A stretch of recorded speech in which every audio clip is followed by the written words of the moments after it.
of a day ago.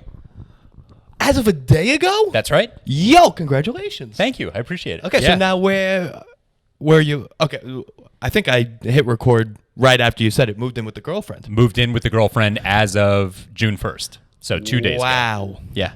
Okay, so no longer an Upper East Side boy. Yeah, it's hard. Grew up on the Upper East Side, lived there again later on for 3 years. I know. Now where's the location? Burham Hill, near Barclays Center. Wow. Yeah, it's a different world. That's a gigantic... You're becoming more Jewish. You're tapping more into your roots. It's Borough Park next. I'm slowly getting... Slowly going. Yeah. No, I'm toying. I'm doing yarmulke now. I'm toying with the top hat idea. But around. you gotta work in slow. You're getting into real estate? I'm getting into real estate. Yeah, the diamond business. I think that... I guess... Is anyone, when people go full Hasid, when they go full, is it overnight or is it a gradual process? I would have to default this question to you. Like, I'm not the guy to answer this. You don't, well, here's the thing. What's the percentage that convert? To Judaism? We could talk about that. You mean go Reform to Orthodox? Yes. Not high. I don't think it's high. Not high. Yeah. I think you're born a certain way and in Reform, Conservative, whatever, and you usually stick around there. Are they accepting? If you wanted to become Orthodox. Is that a serious question? Yeah, that is a serious question. Are they accepting of other Jews? Yes, they're accepting of other. Yeah. Yes, I think that. Yeah, Orthodox. They want recruits, just like any religion. They want people on your team. But don't Jews not want recruits? Well, there is the chosen people thing. Right. We do have that. So there is a conversion process. Non-Jews can become Jewish, but it's a very marriage. Yeah, usually through marriage. I think though that it's possible. Might not be right about this. Yeah. I think any old non-Jew can become a Jew. I think it is possible. You think I could just walk into a synagogue and go, "Hey"? So that's the thing. Moish? So. You could walk in, sure. Yeah. I feel like I could walk in, with no problem. Yeah. And it would be, hopefully the person's name actually is Moish. Hopefully you're not statistics are. Hopefully you're not going up to some guy named Daniel and just being like Moish, right? Moish. Yeah. But I think that the conversion process is way harder than most religions, right? Yes. I mean, Christianity's looking for... They'll take anyone. They want you. Yeah. Muslims, I think, is a similar deal. I think for Islam, you just have to say a few things and you're already considered. Oh, really? Yeah. That's an easy process. I think so. I think it's like there's no God but God and Muhammad is his prophet. If you say that and believe that, I think you're officially a Muslim. I believe that's true. Clip it. We got him. I don't know if my dad's going to see this, but for Jews, hard process. It's a hard, because I know for Christians, Orthodox is a little different. For Christians, it's really just like, listen, it's like a $50 down payment and you're in. $50? Yeah. I think it's probably a little bit more than that. Yeah. But yeah, for Jews, I think it's like a gigantic, they really want you to work for it. And it's because of the chosen people thing. So here's my thing, and I don't mean this to be at all like a one religion better than another, nothing like that. No, but Albert Einstein, no, I'm just kidding. But I think that Jews are often accused of being cocky, right? Arrogant, chosen people thing, right? That's arrogant. We're calling ourselves the chosen people. But what is more arrogant, calling yourself the chosen people or trying to recruit people because you think you're right? I think an argument can be made either way. I like how you're looking at this from the religion point of view, where I view religion from a business point of view. Okay. In what sense? Because to me, Christians are like, nah, come in. It is a $20 cover charge. No, but come in, put a $5 bill in the basket. Because do Jews do the basket? We don't. There is tzedakah. There is the idea of charity, which is true for I think all religions want a little bit of. Come on. But do you pass around like a plate? If I go to a synagogue service, I don't know if we pass around the plate. I like that. You shouldn't pass around the plate and be like, "Come on, hey," in front of everyone. Put some money in. Oh God, in front of everyone. I didn't even think of that. Right. Oh, it's all guilt. Yeah. Christianity is all about guilt. I think coffee shops picked up on that when they're doing the. I don't know if it's a direct link, but there's nothing worse than buying a coffee and they're staring at you as you have to select the tip. And what do you do? Are you a I tipper? look at them in the face and I say, "Fuck you." No, I'm just kidding. I'm a tipper. Yeah. You tip on a regular. You go and you get a black medium coffee. You Yeah. tip. Maybe like 15%. Whatever the options are, maybe I'll go with the Wow. lowest amount. Because 15% of that is so little anyway that I guess I also look at things from a business point of view. Yeah. Well, that's where Jews and Christians start to split. Right. Right, from religion, we're business. Yeah. But with business, Jews got it. Yeah. No, I don't tip. I never tip a barista. Unless it's like a very complicated. I don't think I do. order. You know what? Maybe I don't consistently, but I certainly have plenty of times. Yeah. Okay, you're a good person. Yeah. No, guilty. Oh, it's guilt? No, not guilt. I have trouble not tipping. If they're there looking at me, they probably don't get a good salary anyway. You know, I just feel like you got to do it. I don't know. It It bothers me. I'm not a good person because I'm not happy about it. That's why I'm not a good person. If I were doing it and I felt good about it, I feel like that would be a good person. Unless maybe it's just the action is what matters. I'm not sure. I could go back. You're a pay it forward guy. Are you like a good karma? Like I tipped, and now like that was my mitzvah of the day. Little Yiddish for you, right? That's there. right. That's right. I guess there's a little bit of that. Well, I guess I'll ask the general question. If you're calling someone a good person, is it just based off of actions or do intentions matter? That's a very good question. Yeah. Intentions are factored in. I think I agree with that. Yeah. I mean, no one's tipping and going like, "You fucking dick." Yeah. You know, fuck you. I take this do feel a money. little cheated, though. I feel a little like I was guilted into it, I guess. I'm 100 because I just do black cold brew. I'm a black cold brew guy. Okay. I'm not doing a complicated. No, I don't do drink. complicated. Yeah. So if I the did most complicated I'll do is almond milk. That's the most complex I'll do. almond milk, okay, Yeah. It tastes okay. Sometimes there's a little vanilla. Anyway, it's yeah. a little grainy sometimes. The Well, almond oat milk, I don't know what's going on there. I mean, oat milk is rock solid. I mean, Oat milk is it's milk. it's It's anyway, regular yeah. milk.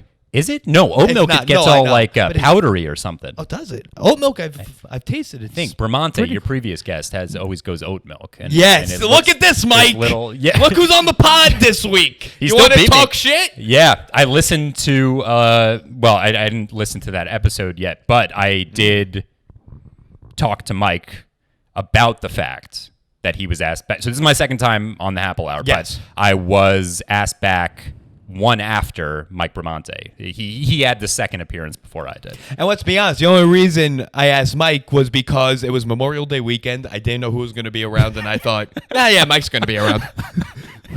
I assumed everyone else had things going on. Yeah, no, I think that yeah, I'll tell Mike that verbatim. I told him straight to his face. I'm like, Yeah. the only reason you're here is because there's no other place you is would because be. no one else would possibly even entertain being here on a Friday of Memorial Day weekend. Yeah, I don't think I was around. No, because you have a girlfriend and a life. I have a life, yeah. You have a life. No, Mike's got a life. Mike's got the veganism thing. That keeps him busy. And Yeah, his bones getting weaker. his got bones that getting going weaker. for He's him. got that. No, veganism it's a full-time job. You got to go check every restaurant for fucking... Yeah, you got to read every they have recipe. tempeh or whatever. Yeah, I don't know. Burham Hill. Burham Hill. It's... What you? Okay, it's 3 days in. We're 3 days in. So let me be honest about the neighborhood first. And I don't mean Here we go. I don't mean to offend any Burham Hill No one folk. that lives there listens. Got it. So it is one of those neighborhoods that is near a lot of good neighborhoods, Yes. but itself Not great. not great. No. And I'm open about that with my girlfriend. I would joke about it a lot. I kept calling it Kiev and all sorts of stuff, but just little. I mean, slightly different demographic than Kiev. Yes, but it It looks like it. It feels similar. Yeah. But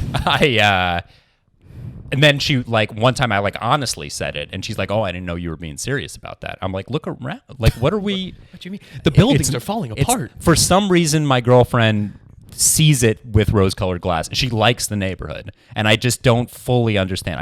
I really don't think it's a good neighborhood. Where is she from?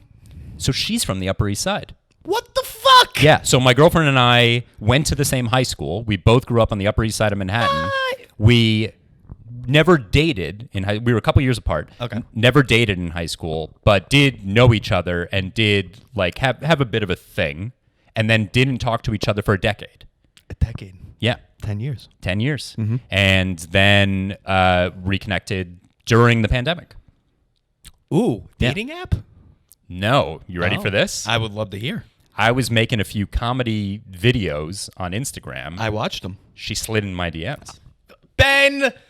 Are you high-fiving me? I'll or are high you? five you. That was just me going up, Ben, but I'll take a high. Yes, that's Well, I saw it fantastic. opening. I thought, yeah, I would go in anyway. I Yeah. love a DM slide. Yeah, it was great. Good for you. And then it was a little bit of that, like asking friends, oh, is she interested? Da, da, da, da. And then 2 years later, moving in together. Moving in together and not the Upper East Side. No. What's the reasoning for the Burham Hill move? She's always liked Brooklyn. Well, let's get back to business. All right. Business is a big part of it. Market's up, you know. Market's up. Burham Hill, 2-bedroom. 2-bedroom? 2-bedroom. What are you doing with the other one? Making it into an office. I have an So you guys office. are Hasidic. You have 2 separate beds. We have 2 separate beds. Yeah, Yeah, two no, that's separate right. beds. Actually, she sleeps in the bedroom. I'm on the couch, and then we have an office. Okay. Yeah. Okay. Yeah. I mean, it's a really, the place itself is fantastic. I'm not a big fan of the neighborhood. Place itself is fantastic. The apartment's very nice. Yes. Okay. It's reasonable. Washer dryer in unit, and that was her. Like she basically said, because I've lived this way, I'm not going back to not having a washer dryer in unit. Yes. And now that I've had it for not even a week, I get it. It's very nice. It's I mean, I've never really- had it, but it seems It's very laundry's less of an event. It's less of a like going downstairs and upstairs kind of thing. I know it seems like it's a tiny But thing. in New York, it's a gigantic thing. In New York, it's a leg up. Yeah. no doubt. Dishwasher? Dishwasher. All right. No gym. No, it's not like a luxury That's building. fine. No Yeah. gym. There's a Blink nearby though. That's good. $10 a month. Yeah. Can you believe it? I do sound very Jewish on this. I just ended it with can you believe Can it? you believe it? Oh my God! Can someone bring out the lox platter after that fucking comment? That was insane. Jesus I think Christ. I put on an accent. I think I actually. You believe it? Yeah, it was. Oh my God! Are it was you straight Joy out of Behar? Fiddler on the Roof? Yeah, no, it's crazy. You bring it out in me. I don't know why. Well, listen, Yeah. I'm a Long Island kid. I just bring the Jew out of That's people. correct. Yeah. So I like the new place, and I'm very excited to live with her in general. So That's going very well. exciting. Yeah. How many years on the lease? You know what? Not a big commitment because she was living with her roommate, so really only like 6 months, and then we could look at other places. It's a 6-month lease. I mean, it's a half into a year-long lease. So hold the phone here, Yeah, Benny yeah. boy. You moved into her place, Yes. so your lease was up. My lease was up. That was a nice place you had. I like that place. That was a very nice I do place. like that place. Yeah, and it was that great. was prime location. Oh, Yeah, 83rd and 2nd. fantastic. Yeah. Real opposite side Seinfeld situation you had going on. Yes. A bizarro Bizarro if you will. Seinfeld, yeah. Yeah. May Planner's Elaine. Yeah, Bramante's George. I would say Spinelli's Maxon's. Elaine. Yeah, I don't know what. Inside joke. Sorry about that. Yeah. No, we always throw a Spinelli joke in there and just no one listening gets it. Is it a recurring character? He's a recurring character. All right. Yeah. Interesting. So you got the roommate in the Yeah. apartment with both of you. So that's why it's a 2-bedroom. No. Sorry, I'm not describing it. Roommate's moving to LA. Oh, wow. She is moving. Her boyfriend lives in LA. So actually, everything just sort of worked out. It's in the stars. It's in the stars. Okay. Yeah. That's nice. Yeah. Can you believe it? Can you believe it? Fucking $10. Oh, no. I don't know what the clip's going to be yet, but so far we got a few options. Is that what you do? Do you look for? This is kind of on a tangent. I started putting clips of my stand-up online. I've noticed. Okay. Very good. Thank you. Yes. But maybe it's just my personality because, you just mentioned the clip for the podcast. Sometimes I'll focus too much on the clip during my set and I won't worry too much. It's basically an athlete who's just worried about making the highlight reel and doesn't care about actually having a good game. Yes. It's a terrible way to be.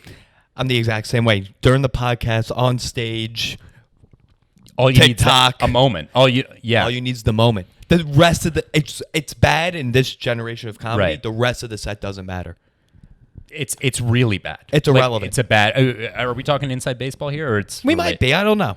We're talking baseball. We are talking baseball. We're talking about So already people have tuned out. Yeah. Yeah. Anyway, that's a habit I've been trying to get out of. To just like think more about the whole thing, but it's hard. Especially you put stuff on social media too. Like how often do you check? Constantly. Constantly. It's a problem. It's bad. It's really bad. It's mentally unhealthy. Yes. But what are you gonna do? Have you ever tried to put the phone away, like some method, to? I'll do it. I'll just put the charger in a different room, or like you're at work and you just put it in a separate part of the office. And here's the thing: you work from home. No, yeah, I'm always at my phone. But the other thing is, then you miss the rush. The way that, let's say Reels, for example, you get a rush.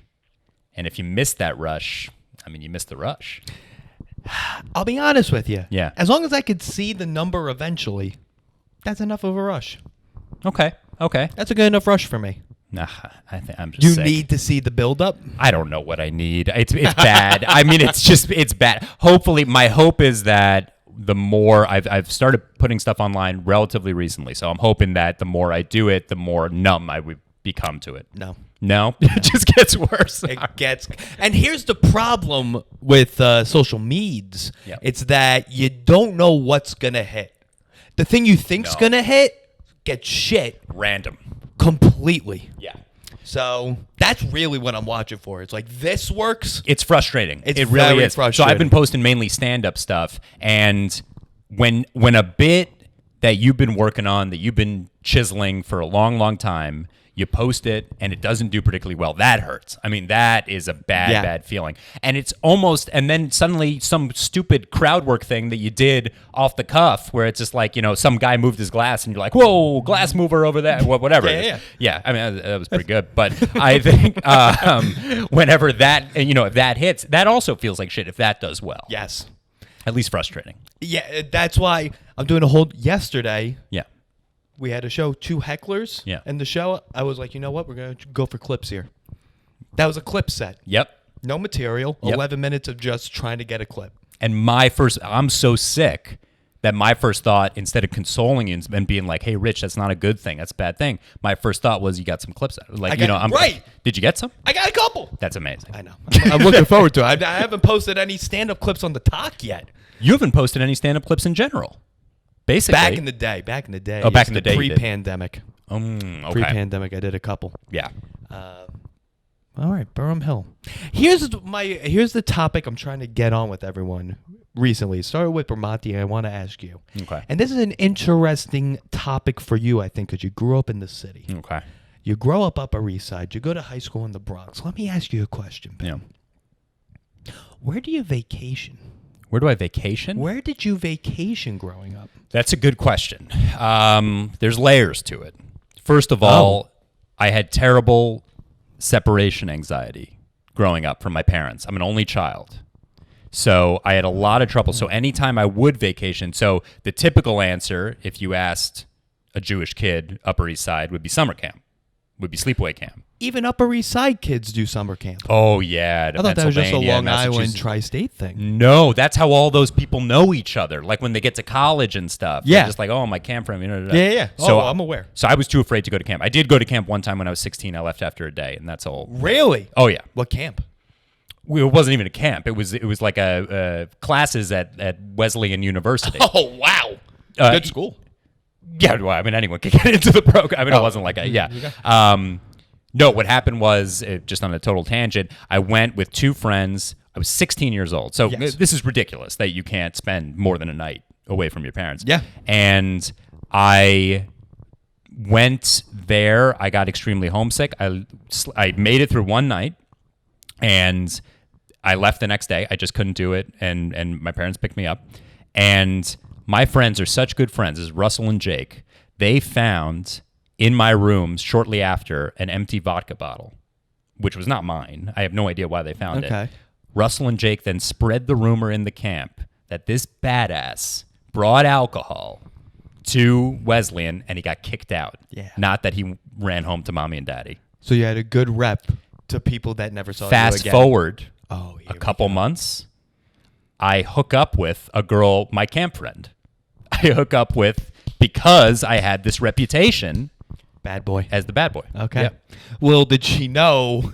You're like, listen, this was fun, kissing, everything. Right. I miss my mommy, so I. Yeah. No, I mean, need to go. if I went to her apartment, I wouldn't stay over. I mean, I had to, Yeah. I had to fucking get out of there. Yeah, of but course. yeah. Anyway, vacation. I went on a few. So my parents are doctors, and when I was really young, they sometimes would go on conferences to really cool places, like different places in Europe. I once went to Prague when I was young. Oh. Dublin, that was cool. Okay. And other vacations. I've been to the Caribbean a couple times when I was younger. Bahamas, Aruba, Bahamas, I went to spring break senior year. senior year high or High. That's a big thing. Yes. Yeah. the Everyone Bahamas who is anyone goes went there. to Atlantis specifically. Yes. Yeah. I mean, I didn't. I played lacrosse, not to brag, second string defense. But Yeah, no, I had nothing else to do. Yeah, Yeah, no. no, I had it to. that's a fine. JV tennis was fun, but I had to, you know. You played JV tennis senior year? No, oh, that would have been embarrassing. No. JV tennis 9th and 10th grade, realized that I wasn't going to make varsity and didn't even try out in 11th grade. Yeah. Really? Didn't even try out? It's a small school. It's You a could have made smallish it. school, but you got to think prep school. Tennis is really competitive. We had a few kids that were like that played in college, and I whole was thing. terrible. Yeah, Okay. Yeah, you just did it for the I was fine. credit. I was fine. Yeah. You're all right. Yeah. Yeah, I guess what sports do you play growing up in the city? You have tennis? Well, that's the thing. I went to school where there was like kind of a field and a lot of stuff. So tennis was around. Every once in a while there would be a good athlete in baseball or something like that. There was actually a guy in my high school, Pedro Alvarez, who became a professional Yes. baseball player and was good, I think. He was on the Pirates Yeah, for a while. pretty Yeah.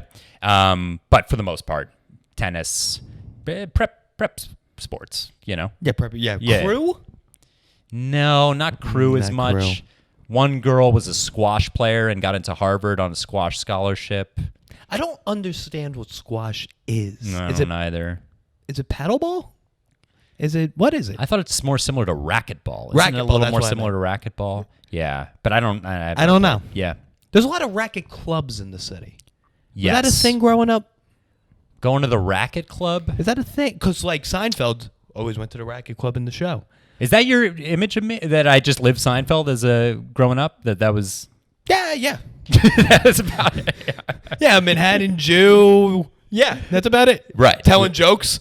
I imagine you running around the city. You have I guess a it bald is, friend. yeah. You were telling jokes. That's it. Yeah, that's basically what I'm anticipating. Fair enough. Yeah. I'm trying to think vacation stuff. I'm not a big traveler. I mean, I travel for stand-up, but that's more... Is that even traveling? No, it's a job. It's going to a place. Yeah, and you're not like sightseeing or anything like that, probably. You're not really going to a cool location.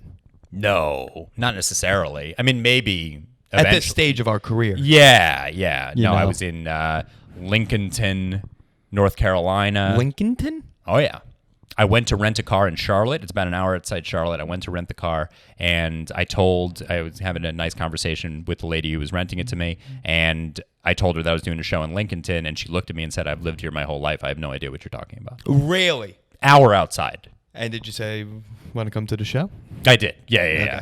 She said, "No. Why would I ever go to Lincoln? It's a fake place. Yeah, it's not real. But random places. I've gotten to go to a few random ass places doing stand-up, Doing stand-up? which is cool. Yeah, especially the, what's his name that put you on these brewery tours? Yeah, exactly. A lot of small towns, a lot of places that are an hour outside of places, an hour and a half outside of big cities. So Right. you get to really see America. Yeah, it's the America, it's TLC America. It's TLC America. There's a lot of it. Yeah. Yeah. Did I hear this story correct that you and Mike Bramante did a gig for Jewish people? Yeah. And Mike booked the gig? Yes, I think he brought me along as Collateral. backup. Yeah, it's collateral. Yeah, no, As like a dowry or of some sort. That's right. That's right. He gave me to the community. No, I think it made sense for me to go with him. He booked it. He's on some, I don't know what it is. J-date. No. Mike on J-Day would be great. Mike on J-Day would just look like he was, he was going there. Yeah. The girls would be like, "You're too anxious." Yeah. It's like, I blend in. He's too anxious for the J-Date. Yeah. And we went to, I think it was Borough Park, one of the very religious areas of Brooklyn, and we performed for a birthday party. And it was just one of these things where the people were nice. I mean, it wasn't their fault, but they were there for the birthday party. And you ever do a show where you're treated as if you're a band? Yes. Your background noise. Right. They're not there for so if they happen to catch a joke every once in a while, great. If not, the problem with that is without laughter, without any engagement, 45 minutes of material becomes 5 minutes of material. Yes. So after 10 minutes up there, I was like, I got nothing. I don't know what to do here. Right. You just started. So I left and said, "Now it's time for your headliner, Mike." Did you really? No, I did a few, but I probably bailed pretty early. That's fine. Listen, you get paid the same. It doesn't matter. True. Yeah. Just recite the Haftorah and be like. I try. I mean, that's what I was trying to make, like inside baseball jokes and slipping in Yiddish words or whatever, but they weren't listening. I mean, they just weren't listening. They were just so focused. Mike said they were very focused on the meal. They were focused on the meal, and they were having a conversation. I mean, they were there. They were just having full blown conversations. Yeah, I mean, here's the thing: when it was happening on stage, I was upset. Not angry, but upset. Yes. Like, come on, I'm on stage, have a little respect, whatever. But then I put myself in their shoes afterwards. Imagine you're at a birthday party and some stand-up comedian comes in. You didn't know it was going to happen. And bombards your one night out. I mean, that's a horror movie. But then why do the booking? But only the birthday guy did the booking. Hold on. The birthday guy, the guy whose maybe birthday... his wife. Read the room. Why would you ever go to stand-up comedy in general? Why would you? What a ridiculous art form it is when you know what's going on. Yes, that's correct. You know? Yeah. And it's not music. People really do think comedy's like music. Yeah, I think that people definitely... Yeah, I've had that before where you're sort of in the background. Happened last night to us. A drug deal happened during someone's set. What drug? Weed. Come on. What? But she started rolling it on the table. You serious? Yeah, during the show. And this is while two hecklers, they seemed like it was a Russian guy. Right. And this guy from LA. And you would think that they knew each other. Like they were answering each other's heckles. Right. It was actually pretty impressive. Wait, you got to set this up for me a little bit more. So Stone Street Comedy Club. Okay, so what is that? It's like a bar, like a... You know Stone Street, right? I've never been. No, I'm on the show next week, so excited to see it. Yes. But I've never been. You've never been to Stone Street? Wow, as a New York City kid, I'm shocked at that. So it's a big... It's actually New York's oldest street. Oh. Like still operating. So we're talking like Hamilton, you know. Yep. Yeah. Everyone there is black except for the king. That's right. Right, makes sense. Everyone's rapping. And so it's like a big happy hour spot. Yeah. So we tried to sell tickets, but with the rain yesterday, it was kind of tough to bring people in. So we were like, you know what? If you're interested, just come up. If you already bought a drink, a meal, you kissed. So people came up. We got like 20, 25 people. That's great. Being a nice little group. But here's the thing, Ben. Yeah. It's a big happy hour spot.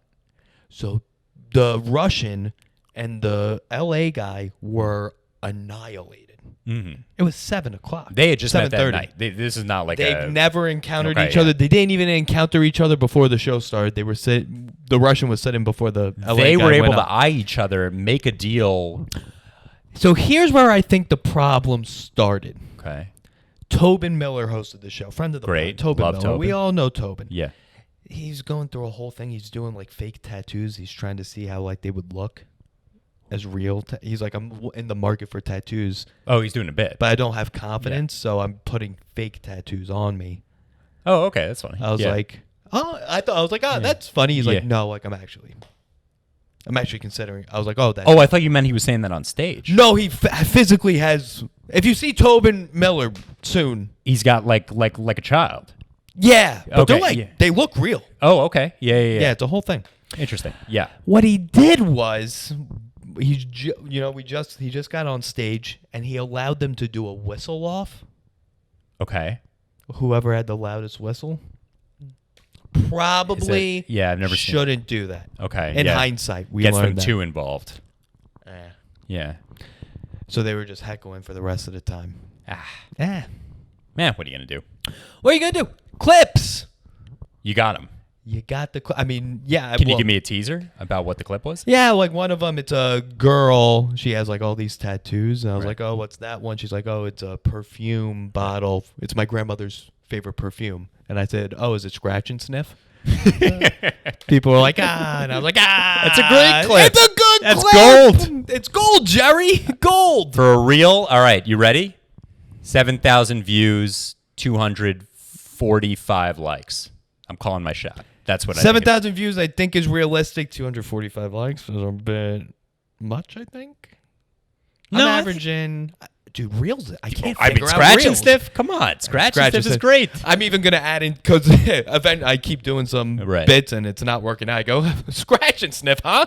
That was pretty good. So I'm gonna try to add that to the end. Remember? Yeah, remember when I said did a funny Scratch and thing? Sniff? Remember that? And the rest of this has been terrible. No reels. Are you on the talk? You're I on joined Reels. the talk. I'm recently into the talk. I think that the talk, again, I don't know if this is too inside again. We could talk. I prefer talk. As a, I was going to say creator, as a, whatever the hell I am. Yeah. As an influencer. An influencer, right. As a creative, I'm into creative. All right. People who define themselves with an adjective. I find the talk to be a little more fair. I think you actually get followers from something that is successful. On Okay. Instagram, I feel like it's a little bit tougher to get a little momentum. That's what I've found. I do feel that as well. Yeah, my big thing's reels. I don't understand why we can't get more followers or like more views. Oh, you've been doing reels for the podcast. Reels for the pod and the talk.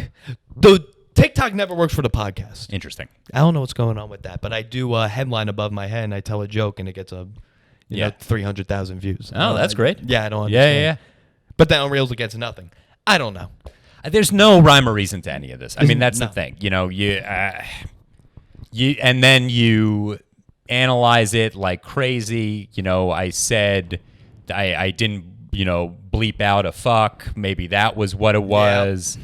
Or, the topic is too sensitive. You can't talk about, wicker cabinets or whatever the fuck. Yeah, right. I mean, big wicker is. Yeah, I decided to go with something the opposite. Just that. Yeah, right. I don't know. It's tricky, man. Yeah. What did the parents think about the Brooklyn move? You want the honest answer? Yes. My dad's having trouble. Yeah, I would think. He's having trouble. Because going back to the separation thing, that's a two-way street. Three-way street. Three-way street. Mother. But my dad is a very motherly figure. My dad was you have trans emotional father. A trans, yes. And just flat out trans. I mean, he's just. He was a woman. He was a woman. Yeah. He was born a woman. Yeah. I think he has like a very, I don't know about a motherly, but he's a very nurturing guy. Did he breastfeed? No. Well, I mean, no. At the time, no. But with the baby formula shortage, I think he probably would have. Yeah. And I think he's having a little trouble separate because they live in Manhattan. Yeah, Upper East Side still. They're Sutton Place. Yeah, basically. Okay. Yeah, like mid. They went a little south. Little south. That was the most that they. That's the most wandered. south they've ever gone. Yeah. Well, I mean, Russians. That's weird. You have a trans emotional father, but doesn't he not believe in psychology? Yeah. My dad is no, I don't mean that he's like in touch with his feelings. Maybe I'm not describing it well. My dad is specifically as a father. Okay. Is very like a nurturing dad. I mean, like he's there, he's not the stereotype present. distant dad. Yeah. Okay, I don't Is that a stereotype? Or the dad, maybe for my doctors?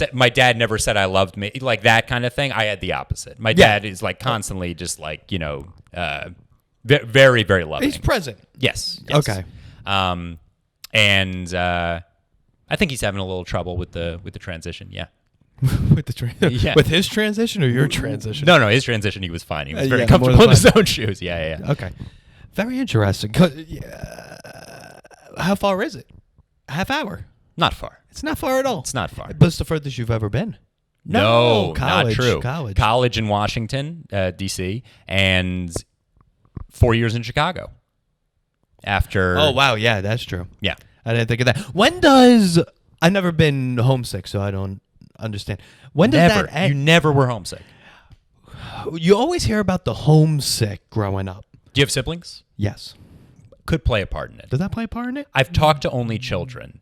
I think that You've talked to only children, adults. I've talked You to don't only talk to children. I've done both. I've done a lot of I have a lot of intel on this. And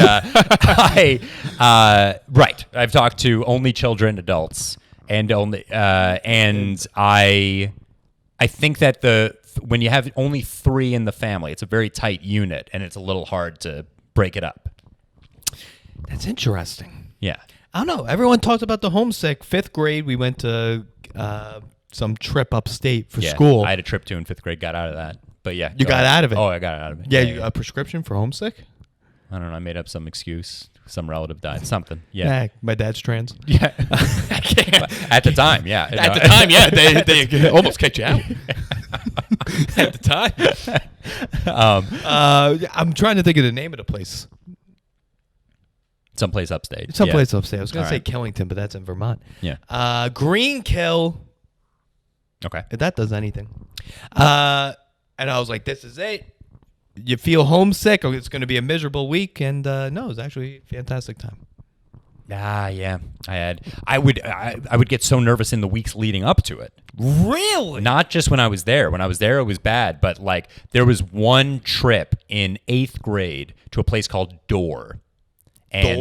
Dorr, named after a guy, John Dorr. And the idea was... I thought you were going to be like, named after the portal. Yeah, the famous piece of furniture. Yeah, you're familiar. So the idea was that once a year, these city kids would go to the woods, would go to and appreciate nature. And a lot of kids were into it. Okay. I was not. I'm with you. Part of it was the separation, and also part of it was I like cities. I like busy. Woods suck. Yeah, there's nothing. There's nothing there. The big activity was camping.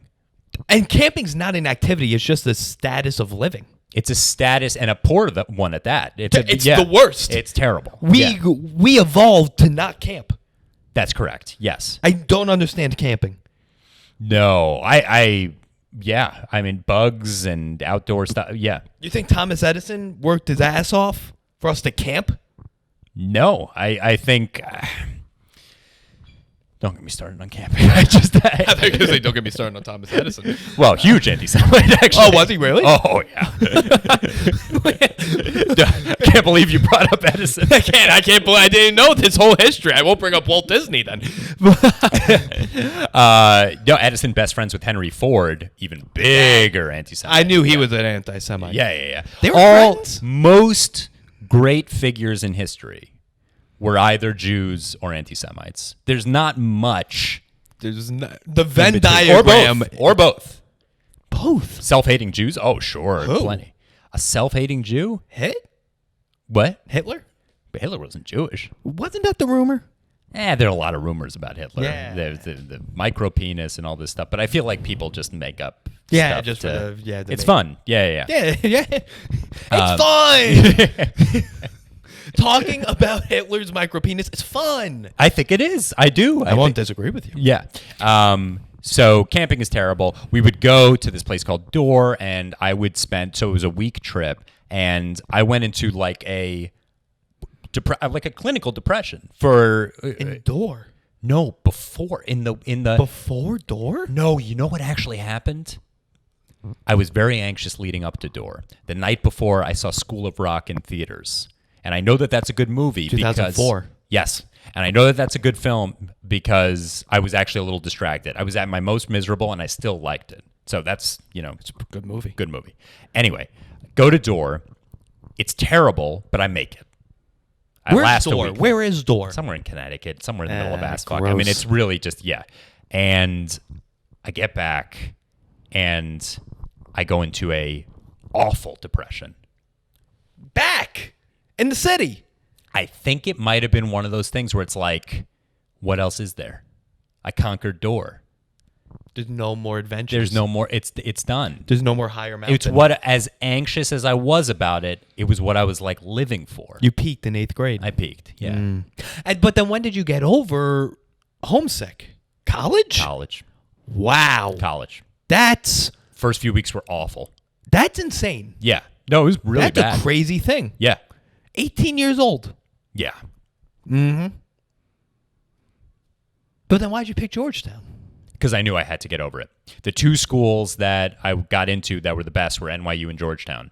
And I purposely chose Georgetown because what am I going to live in my parents', You don't have a basement. You're going to say I don't have a basement. Like. Yeah. I got nowhere to go. But yeah, then that's how I got over it eventually. Are you afraid of ghosts? No, I don't believe in ghosts. Do you believe in ghosts? I don't believe in ghosts, but at 18 years old to be afraid to leave home and then you being like, ghosts are fucking, that's ridiculous. I want to know what your gauge of fear is. No, I don't believe in, I'm a very anxious guy. I mean, like I have a lot of. I mean, your last name's Kirschenbaum. No, I mean, but I fit the stereotype for sure. I think. Yeah, the separation thing was the big thing. I became a bit of a hypochondriac, but later in life. I wasn't a hypochondriac earlier on in life, and I've noticed over the past few years it's been bad. It's interesting because both of your even pre-COVID. Yeah.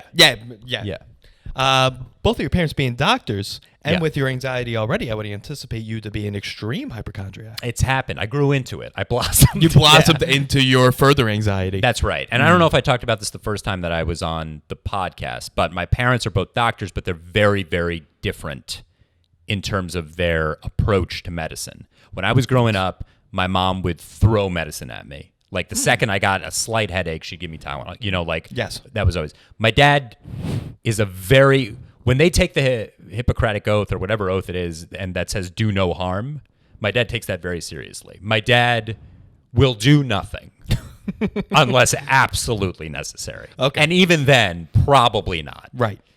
I've said this before, my dad is a doctor who doesn't believe in doctors and doesn't believe in medicine. He just has the license and he thinks they do more harm than good most of the time. Okay. That they're tinkering around there where sometimes they don't need to. Oh, see, I thought he only thought about psychologists like that. No, psychologists, I think that's more of the old school kind of don't get into with a Russian intrinsic. Yeah, he literally said to me once when I said maybe you should go into psychology or something like that, and he said, "What? So they're going to tell me that I wanted to have sex with my mom?" Okay, why did you say that? Why is that your response to this? Well, first of all, that's probably not day one, And second of all, I think you're much more on the surface than we realized here. If that's day one, we have so many bigger problems. That was his response. My dad is very funny, and I think he meant it jokingly. But if you believe in psychology, maybe there was a little, something there. The subconscious is pretty on the surface. Yeah. Aliens? Do you believe in aliens? That's a great one. I don't think it makes any sense that there wouldn't be some sort of life outside. I agree with that. The universe is just too huge. Like I get that, Earth is like what's it called? The Goldilocks thing, that we're like the perfect distance from the sun and all that stuff, that it's like the chances of Earth happening is very, very little. But if the universe is as big as they say, then the odds. There's got to be something. I don't know if it's a math major. What's the percentage that there's something out there? High, I think. It's pretty good. I don't know if it's like little green men or whatever, but I think that Well, gender's a spectrum. It could be little green anythings. It could be little green anythings. Yeah, in June, don't be providing genders in June. Oh, is this coming out in June? It's June right now. Right. Yeah. Oh, you're saying because of I see, because Pride. of gay pride. Yeah. All right. Well, for this month and this month alone, I will say that. And then after that, we're back. After that, they're green men. What do you think, aliens? Definitely, but agree, like you, I don't know where they are. Yeah. But definitely. Somewhere. Not to plug it, but I have a podcast with May and Max. May Planner, called We Were Had. And we do mysteries, and I'm usually falling into the category of the skeptic. The skeptic of the... Anytime there's ghosts, anytime there's something a little bit mystical or supernatural, they're more believers, and I'm more that's probably not right.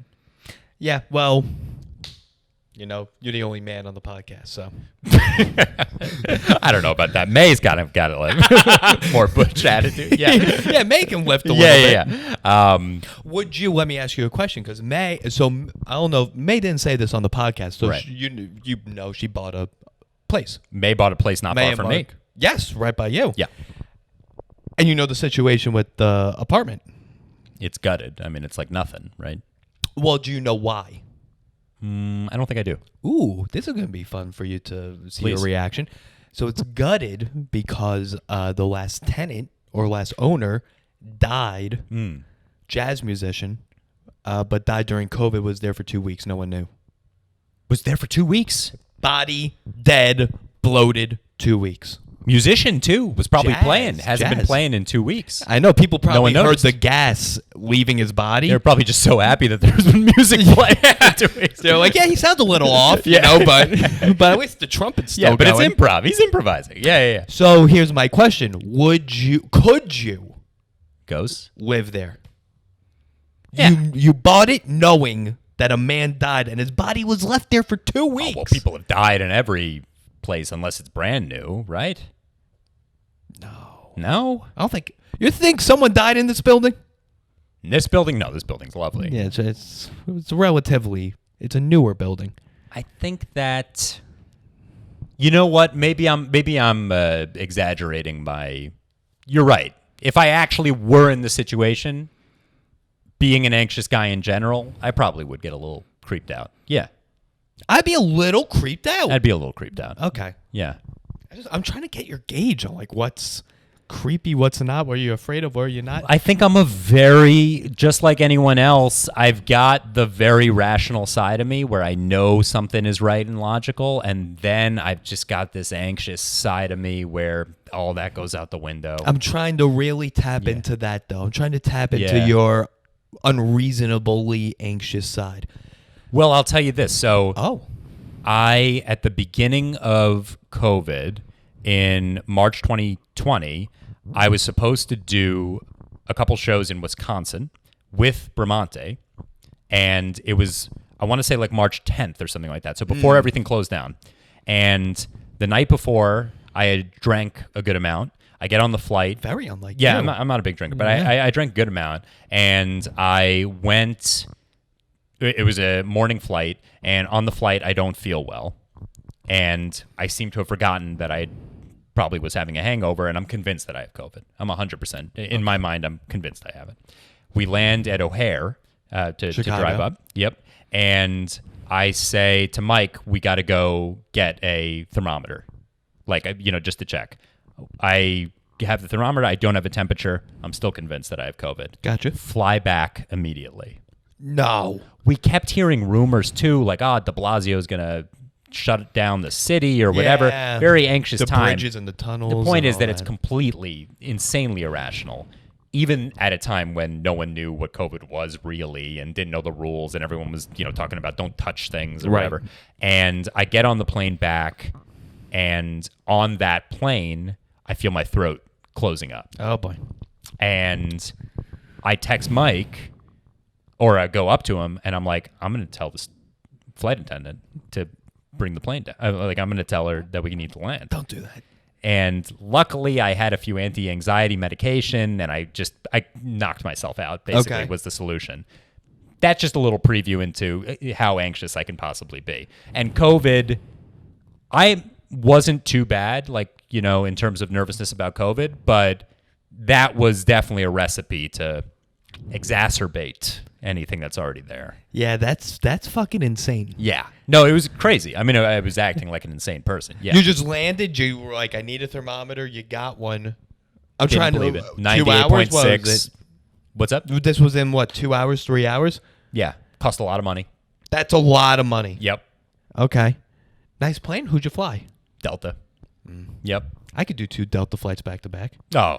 Yeah, that's fantastic. Yeah, having a panic attack, but I also had a little biscotti or whatever. You have a biscotti, the Wi-Fi works. Yeah, it was great. Yeah. It's not if you're gonna have anxiety on a If flight, you're going to have anxiety on Delta. if you have anxiety on Spirit, that's, well, you should have anxiety. Yeah. You just pay $25 to bring on your, big dick. I mean, it counts as carry-on. Your dick counts as carry-on in Spirit. That's fantastic. So, So that's, I mean, I don't mean to make it sound like that's me all the time, but I am capable of those panic attack kind of things. Wow. Yeah. Okay. I didn't know this. And then you do stand-up. I do stand up. You do the number one fear in the world. That's always interesting to me. Bramante's a similar thing. He's got, OCD and he's got a lot of fears and stuff. And for certain people, stand-up's the scariest thing. And it certainly was for me when I started off.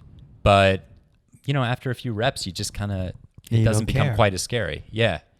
It's weird because not only is it anxiety-inducing, you're up there by yourself. Yes. Parents aren't there. Parents aren't there, although that would be a good act. I think actually they would be really good at it because my mom's kind of got the very performative style. She sings and does all that stuff, and my dad's very like deadpan kind of. They would be a good team together. They'd be a good duo. Yeah, a real Jerry. Jerry exactly. Stiller. I forgot and what Mira. the I forgot what the mother's name is. And Mira. Sure. Does that sound right? Yeah. Anyway, yeah, I'll take it. Yeah, King of Queens. And Seinfeld. No, You're talking she about wasn't. Oh, she was on it. Oh, okay. Yeah, I thought two of them Jerry together. Stiller of King of Queens fame. Yeah, how wild would that be? That's how I know Jerry Stiller. That would be shocking. Yeah. Jerry Stiller, as we all know, Zoolander. And but they're a good duo together. I think they go to like dinner parties and stuff like that. They're the entertainment kind of. Oh, they're the entertainment. That's where clowns. you get it from. They're clowns. Yeah. You said that in a way. They dance for people. Like they're doing the bit. They're the Laurel They're and in Hardy. on it. They're aware. Yeah, they know when they're getting ready to go out to dinner with whoever. They're like, all right, we got to get our game faces on. Otherwise, it's going to be dull. Does your dad look over his notes? My dad looks over He's got his set list out. My dad looks over his notes. My mom does some breathing exercises. Yeah, no, it's great. Me.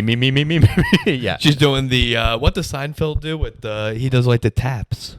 Oh, does he do like a Derek Jeter thing, What does Derek Jeter do? Derek Jeter would, or any baseball player, they're always adjusting the batting gloves and they're doing all that stuff before they get into the batter's box. I did this for like the first year I did comedy because I saw Seinfeld in an interview. He like taps, he calls them like pressure points.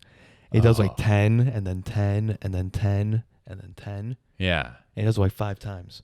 So I did that before every set I did for like the first year of comedy. How'd that go? I'm still unsuccessful.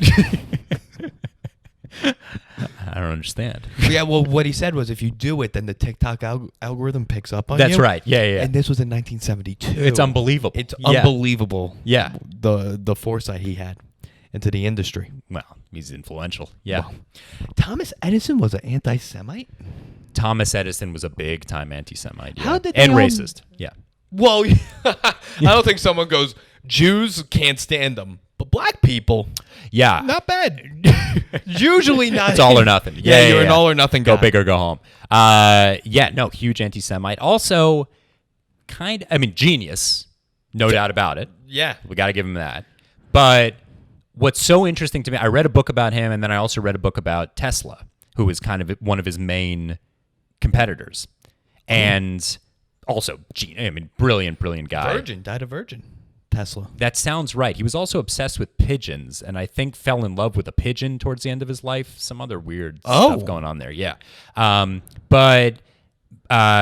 What was so interesting to me, and I think that there's a parallel in comedy too, is, you kind of think of like, Edison invented the light bulb, whatever it is. These guys were having patent wars, almost like comedians, claiming that they wrote the joke first and that kind of thing. Mm-hmm. So, it's much more complicated than just like he was in his lab and he created this and only he created this.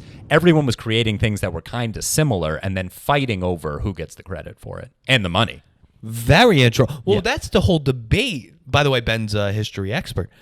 That's the whole debate, isn't it? Not that Edison didn't invent the light bulb, but he gets the credit, or he got the patent for it. So he was one of the founders of direct current, which is and he was able to light up the certain areas. The problem is that with direct current is different from alternating current, which is what Tesla was like the big guy for. Okay. And if you want to light up a whole city, you need alternating current. So Edison was huge, but Tesla might be even bigger.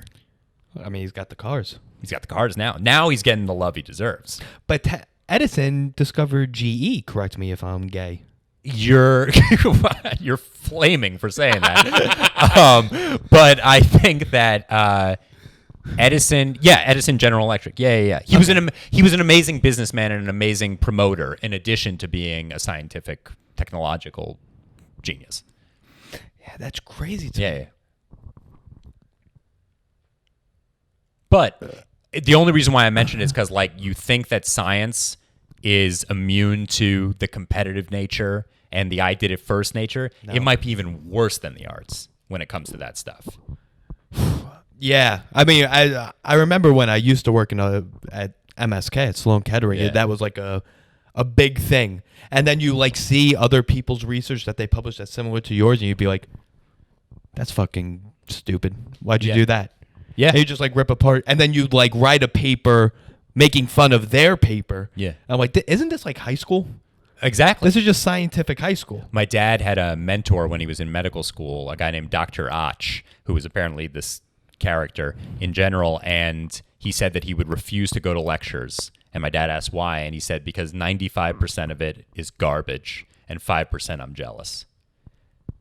That's good. I mean, is that not relatable? That hits me so hard. Of course. And that's he was comedy. And he was talking about science. I mean, he was talking about medical research, but that is a universal thing. That's exactly how I feel about comedy, except it's like 99.1%. Yeah, if that. Yeah. Yeah, Sure. maybe a little more like 99.6 and 0.4%. Yeah. About that. Wait, speaking of doctors, okay, we have a few minutes. I don't know if you saw this. Did you see the documentary on Netflix? Which one? It's the fertility doctor. No. What's that about? Oh, I don't want to give anything away. Basically, a fertility doctor in Indiana. Right.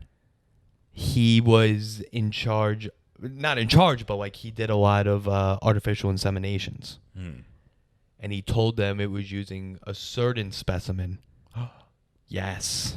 So he's making up who the dad is. Am I missing? He's the dad. He's the dad. He's the dad of all these people. Wasn't there like a rom-com about that with Jason Bateman and Jennifer Aniston? That's a funnier version. What kind of a plot? I mean, that movie, the whole thing with rom-coms, right, is that they like each other or they don't like each other, and then there's some sort of reveal that makes them not like each other, but then they forgive each other and they get back at the end? Yes. You can't forgive that. You can't forgive that. I mean, how do they end up together at the end? I've never seen it. Maybe they don't. Judd Apatow, I don't know. Is it Apatow? He finds a way. He finds Apatow always finds a way. He throws in his daughters in the movie, and somehow everything is resolved. Yeah. That's unforgivable. I mean, that's terrible. You would imagine it's unforgivable? Certainly in this documentary it is. But yeah, I don't know. But here's the thing also. Jason Bateman, very charming. Oh, yeah. He could do anything. He could charm his way out of most things, yeah. I mean, if OJ got out of murder, Jason Bateman could get out of artificially inseminating multiple women. Oh, for sure. Yeah. I mean, after Ozark, definitely. Do you think OJ could get out of artificially inseminating a woman? It all depends what you think is worse. Is killing 2 people worse than artificially inseminating 200 women? It is worse. It is worse. Yeah, probably. Yeah, but OJ was innocent. So, clip it. We have a minute left. Did you see the new Top Gun? No. I'm going to go tomorrow. That's why I'm growing my mustache out. Do you like the original? Well, I wanted to get your opinion on it. Because you're the movie expert. You're a history/movie expert. I've seen it. Thank you. I've seen it a million times. And my AOL screen name growing up was Slider No. NY20. And for those of you who know Top Gun very well, you will recognize that Slider was Iceman's wingman. Because I thought everyone would name their screen name Iceman and Goose and Maverick. Because we all know. So I went with a deep cut. Keep in mind, this is like the year 2000. About a movie that came out 15 years in the later. 80s, yeah. I went Slider. I was so afraid of someone doubling up that I went with the most random. Obscure. Although Slider is the guy who in the famous beach scene flexes. So, I mean. When I think of Ben Kirschenbaum, I think flexing on the beach. My whole thing with Top Gun is, what's the plot? That's a good point.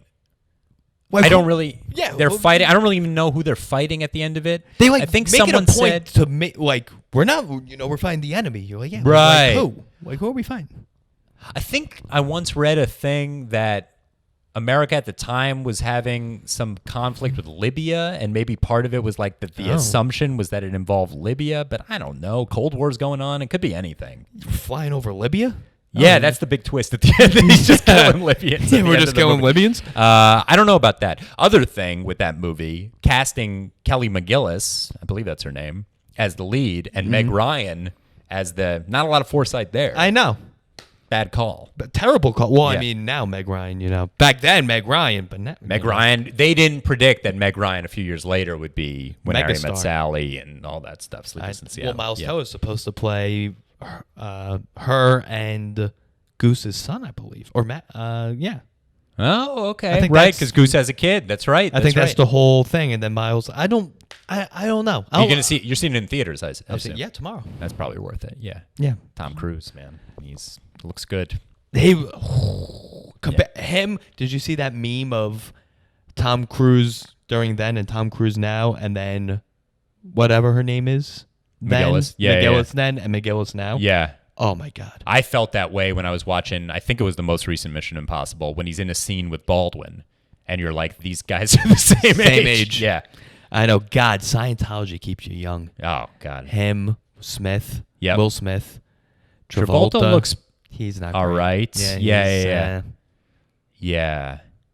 No, it's a great religion / philosophy. Clip it. All right. All right, we're done.